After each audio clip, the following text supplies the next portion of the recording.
Europe 1, il est 7h25. Thomas Soto. La morale de l'info, Raphaël Antoven, bonjour. Bonjour Thomas. On en parlait sur Europe en début de semaine. Lundi dernier, le 2 mai, s'est ouvert à Paris le premier procès du bore-out. Autrement dit, le syndrome d'épuisement professionnel par l'ennui. Le Conseil des prud'hommes a examiné la demande d'un salarié, un homme qui juge avoir été licencié sans cause réelle ni sérieuse après un épuisement professionnel dû donc à l'ennui. Oui, il n'est pas certain d'ailleurs que ceux qui défendent à bon droit la reconnaissance du burn-out comme maladie professionnelle mettent la même ferveur à plaider la cause du bore-out. Et pourquoi ferait-il cette différence ? Eh bien, comment être sensible au danger de l'inactivité quand on dénonce vertement par ailleurs les méfaits du travail ?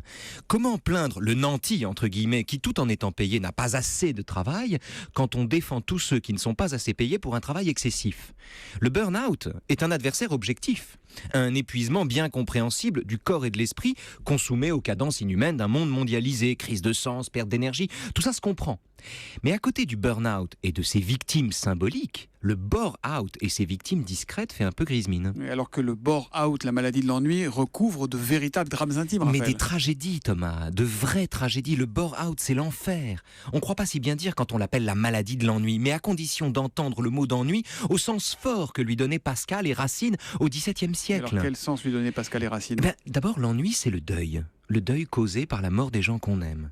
Et par extension, l'ennui désigne le désarroi, qui distille son venin et donne au solitaire le sentiment de marcher au-dessus du vide. Rien ne peut-il charmer l'ennui qui vous dévore, demande Bérénice à Titus. Il faut prendre le mot au pied de la lettre. L'ennui qui dévore, c'est un ogre, c'est une montagne d'abîmes. En effet, c'est pas exactement la même chose que se tourner tranquillement les pouces. Mais si, justement, c'est la même chose que de se tourner les pouces, parce que dès qu'on se tourne les pouces, la montagne revient.